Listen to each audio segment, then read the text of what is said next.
Oleksandr Usyk defeated Rico Verhoeven, which is what many expected on Saturday night. What many didn't expect, including myself, was the close fight that took place, the controversial stoppage, and also the, quite frankly, bizarre aftermath of the fight.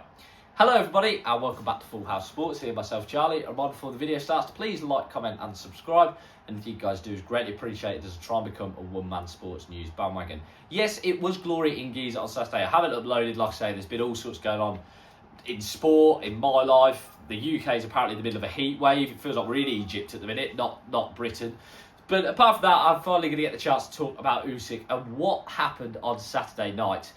I've got to say, before I start, I only joined the fight, I think 4 rounds in. I'd been out on Saturday night and I got in and managed to turn it on about 4 rounds in.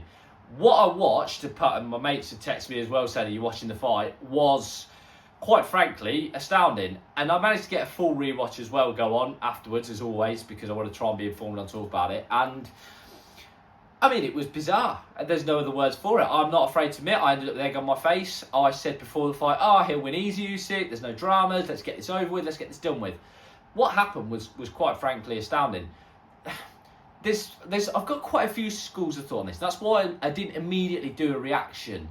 Because immediately after the fight, I went, "Oh, that's a robbery." And then actually having watched it back, I think he'd have took Verhoeven out in the 12th round. That's me being honest. And actually as well, Mark Lyson probably did the right thing. If he didn't hear the bell as he says, then that's that. There's lots of different things that I think have been spoken about. I'm going to sort of try and address them in this video. Firstly, I think Usyk didn't look great at the weight. It was his career heaviest. He clearly doesn't do well at 233. I don't know how seriously he took the camp. There's all sorts of rumours going around that maybe he didn't take it seriously. I thought at times it did look a little bit like sparring, and I think that that's something that will definitely have played a factor that I think he probably didn't think that Verhoeven would perform as well as he did. Talking of Verhoeven's performance, yes, he deserves a tremendous amount of credit. Was it amateurish at times? Yes, weight over the front foot, leaning forward, all the stuff going on with the hands. But the thing is that's very hard to prepare for if you're Usyk, because you're not going to bring in guys for sparring who have won a no. Because if you do that, you're not going to get any good sparring. So it's so hard to prepare for him that I think that's one of the reasons why Verhoeven featured well. I think he did gas in the end a little bit, but his strength and conditioning shows. And like I say, he deserves a tremendous amount of credit. My other thing is, and a few people have said this, is did Usyk age overnight? That will only be answered when he faces a proper boxer. I'm sorry, that will only be answered if he or when he faces Kabayel. That is only when we will know if that is the case. I'm not convinced that he has. I just think he had a bit of an off night. And I think as well, and we saw this a little bit with Ngannou and Fury as well, is when these guys come in from kickboxing, they have one camp to prepare for one guy. Verhoeven doesn't need to learn boxing. He doesn't need to learn the fundamentals. He just needs to learn Peter Fury's way of beating Oleksandr Usyk. And I think it was clear with the way he sort of neutralised Usyk's left hand that he had learnt that. I don't think if you put Rico Verhoeven in there with another top 10, top 20 heavyweight, I don't think he does as well. I don't. He might do, but I think he'd probably get knocked out. In the similar way we saw Ngannou with AJ, just get sparked. There's so much afterwards. I mean, there's talk of a rematch. That sort of interests me. I got the impression after the fight with Usyk, I thought retire. That was my immediate thought. And that sounds really ungrateful, but I think just hang him up. It's clear to me he's going to the highest bidder, which at the minute is His Excellency Turki Al-Sheikh. And the highest bidder is taking him around the world. And that's fantastic. That's great. But if your hunger's not there, you can't keep going in the big boys division. The whole thing after the fight, we've seen this a couple of times now.